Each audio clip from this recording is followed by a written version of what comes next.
Hello, good evening. तर आज आपण निघालो आहोत एक अतिशय पवित्र व शांत ठिकाणी, ते म्हणजे आहे नरसोबाची वाडी. आणि नरसोबाच्या वाडीला जाताना, मिरजेकडून जाताना ही अशी सुंदर कृष्णा नदी लागते आणि हा आहे आमचा सुंदर कृष्णा घाट.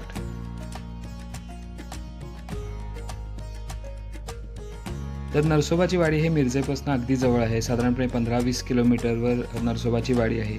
ते कोल्हापूर जिल्ह्यात येतं, मात्र कोल्हापूरपासून साधारण 50 किलोमीटर आणि पुण्यापासून 250 किलोमीटरवर नरसोबाची वाडी आहे.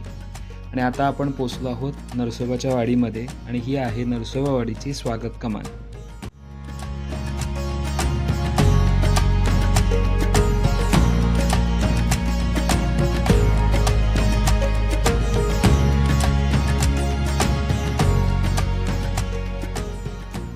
जर तुम्ही 4 व्हीलर घेऊन येत असाल तर तुम्हाला पार्किंग फी 50 रुपये द्यायला लागते.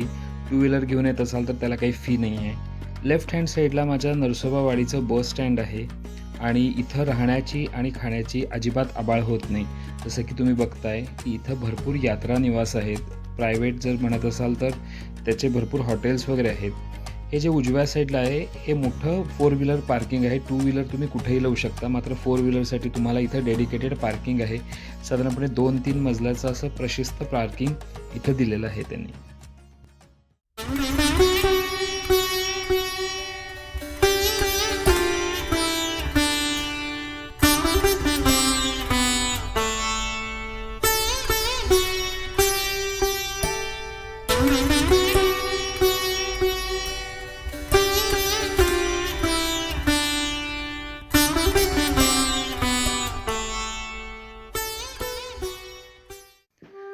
नरसोबावाडी हे दत्त संप्रदायातलं एक महत्त्वाचं तीर्थक्षेत्र मानलं जातं.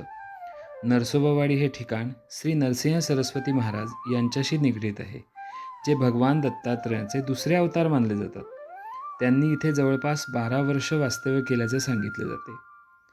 इथे शहरातली धावपळ, ताणतणाव कुठेतरी मागे पडतं आणि मन हळूहळू शांत होतं. नदीकाठी पाणी पाहताना, देवाचं नाव घेताना आणि देवळात शांत बसून राहताना एक अंतर्गत समाधान मिळतं आणि ते शब्दात सांगणं फार कठीण आहे. नदीकाठचा निसर्ग, सात्विक महाप्रसाद आणि भक्तिभावाने भरलेलं वातावरण हे सगळं मिळून नरसोबाची वाडी एक अद्वितीय आध्यात्मिक अनुभव देणारं ठिकाण बनतं.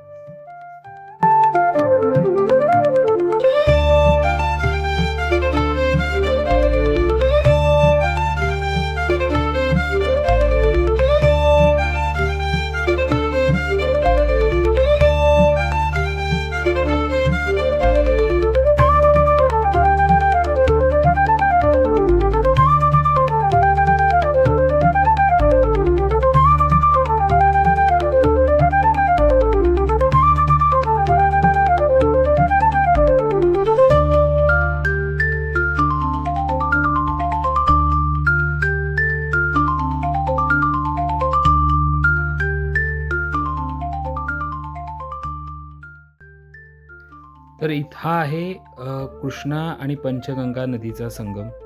माझ्या डाव्या साईडनं म्हणजे ही आहे कृष्णा नदी आणि उजव्या साईडनं पंचगंगा नदी येते आणि हा आहे समोर संगम. तर असं मानलं जातं की संगमामध्ये जेव्हा तुम्ही स्नान करता तेव्हा तुमच्या सर्व पापांचा नाश होतो आणि तुम्हाला एक मनःशांती मिळते, अशी श्रद्धा आहे लोकांची. त्याच्यामुळं हा संगम खूप महत्त्वाचा मानला जातो.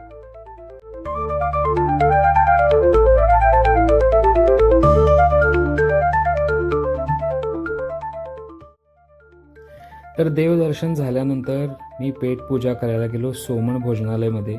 बऱ्याच लोकांनी मला सोमण भोजनालय सजेस्ट केलं होतं की एकदा जाऊन जेवा म्हणून, पण माझ्या घरापासून वाडी जवळ असल्यामुळे मी कधी जेवणाचा प्लॅन बनवला नाही. पण यावेळेला मी डेलिबरेटली ठरवलं की जाऊया.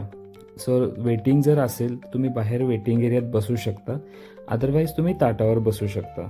इथे जेवणामध्ये चटणी, कोशिंबीर, 2 प्रकारची लोणची होती, 2 प्रकारच्या भाज्या होत्या, ज्याच्यामधली एक भाजी होती वांग्याची आणि दुसरी होती मिक्स भाजी होती, मिक्स व्हेज भाजी, आणि एक पिठलं पण त्यांनी घातलं होतं. मला ओव्हरऑल छान वाटत होतं बिकॉज मी कांदा लसूण वगैरे रेग्युलर खातो, पण इथं कुठल्याही जेवणात कांदा लसूण नव्हता, तरी पण टेस्ट खूप छान येत होती.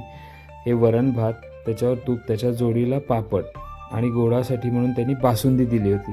तर बासुंदी मला थोडी गोड पाहिजे होती अजून थोडी, बट ठीक आहे. हे जे समोर आहेत हे सचिन सोमण, जे की या भोजनालयाचे ओनर आहेत. आणि ओव्हरऑल जेवण खूप सात्विक आणि छान वाटत होतं, म्हणजे मला तरी आवडलं, कारण मी रेग्युलर कांदा लसूण मसाला घालूनच जेवण करतो. मात्र इथं अजिबात कांदा लसूण, म्हणजे टोटल कांदा लसूण विरहित जेवण होतं, तरीसुद्धा ते खूप टेस्टी लागत होतं. सोबत ते तुम्हाला पोळी आणि भाकरी पण देतात आणि मसाले भात, ताक आणि त्याच्यानंतर चेरी ऑन द टॉप म्हणून पान पण. सो माझा ओव्हरऑल एक्सपिरियन्स खूप छान होता जेवणाचा. आणि फर्स्ट टाईम मी वाडीची बासुंदी ट्राय केली. बरेच लोक इथून घेऊन जातात, बट मला थोडीशी अजून गोड आवडती बासुंदी. थोडीशी फिक्कट वाटत होती, बट ठीक आहे, म्हणजे मला तरी ती अजून थोडी गोड असेल तर अजून छान वाटली असती.